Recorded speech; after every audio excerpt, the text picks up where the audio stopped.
Assalamualaikum warahmatullahi wabarakatuh. Alhamdulillahirabbil alamin wa bihi nasta'in ala umuri dunya waddin. Wassalatu wassalamu ala asyrafil anbiya'i wal mursalin wa ala alihi wa sahbihi ajmain, amma ba'du. Yang saya hormati Ibu Rita Desturina MAG selaku dosen pengampu mata kuliah tahsin. Di sini saya akan bacakan materi tentang tafhim dan tarkik. Sebelumnya izin memperkenalkan diri. Nama saya Hafid, nomor NIM 2012100078, nomor absen 35.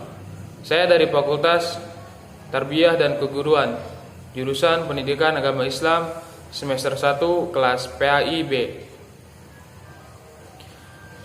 Baik, di sini saya akan membacakan materi tentang tafhim dan tarkik.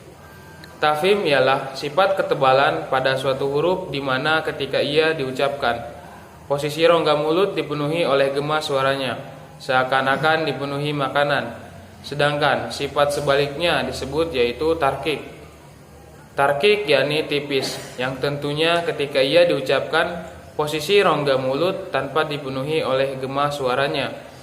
Apabila dilihat dari sifat-sifat tersebut, huruf hijaiyah terbagi menjadi 3 macam. Yang pertama, huruf-huruf yang dibaca tafhim. Huruf-huruf yang dibaca tafhim yang pertama ialah huruf isti'la. Keterangannya terkumpul dalam huruf yakni kha, sha, dha, gha, ta, qaf, dan dha yang tingkat ketebalannya sebagai berikut. Keterangan yang A, jika huruf isti'la berharokat fathah dan sesudahnya berupa alif. Misalnya toba, sobiro. Keterangan jenis ini paling tebal. Kemudian keterangan B, jika huruf isti'la berharokat fathah dan sesudahnya bukan alif. Misalnya doroba, toba'a. Atau jika huruf isti'la mati dan huruf sebelumnya berharokat fathah. Misalnya mato, la, maghrib. Keterangan jenis ini tebalnya di bawah poin A.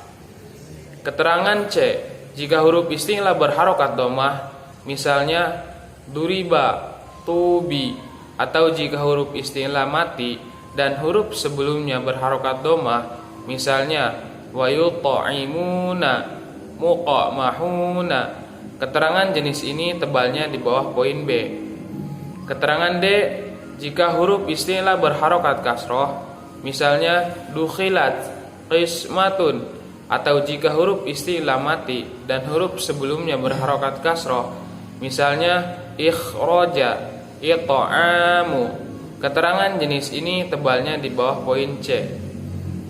Kemudian yang kedua yakni huruf ro yang berada di awal atau tengah kata. Keterangan A, jika ro berharokat fathah, misalnya aro'aita, rohmata. Keterangan B, jika ro berharokat dhammah, misalnya ruziqo, kafaru. Keterangan C, jika ada ro mati terletak sesudah huruf yang berharokat fathah, misalnya arsalna. Keterangan D, jika ada ro mati terletak sesudah huruf yang berharokat dhammah, misalnya yurzaquna. Keterangan E, jika ada huruf ro mati terletak sesudah huruf yang berharokat kasroh aridah atau tidak asli, misalnya irji'i, irka'u. Keterangan F, jika ada ro mati terletak sesudah huruf berharokat kasroh, baik aridah maupun asliyah, yang berada di akhir kata sebelumnya, misalnya inirtabtum rabbarhamhuma. Keterangan G, jika sebelum ro mati berupa huruf yang berharokat kasroh asliyah dan sesudahnya berupa huruf isti'la yang tidak berharokat kasroh, misalnya qiratosun, firqatun, labil mirsad. Kemudian yang ketiga, huruf ro berada di akhir kata. Jika ro mati baik asliyah maupun aridoh terletak sesudah huruf yang berharokat fathah, misalnya wal qamar, wala tadzar, wanhar yang diwakafkan, atau diantara keduanya dipisah huruf sahih mati, misalnya wal asr yang diwakafkan.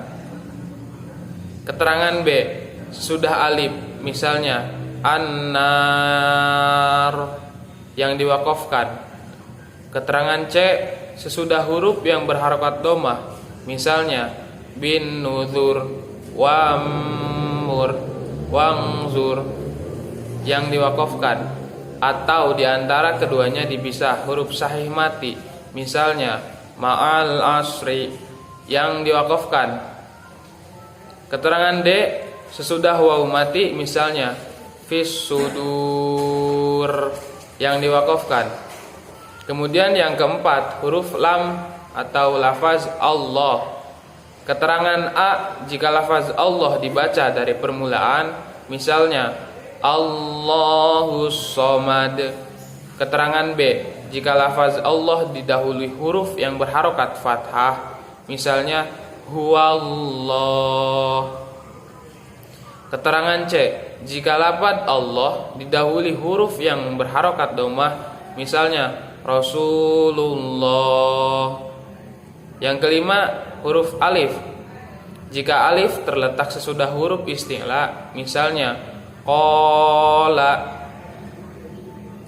Keterangan B, jika alif terletak sesudah lam lafaz zalalah yang tidak didahului oleh huruf berharokat kasroh, misalnya yuridullah.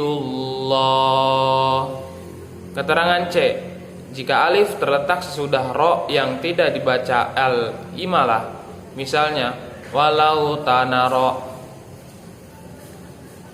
Kemudian yang kedua, yakni huruf-huruf yang dibaca tarkik.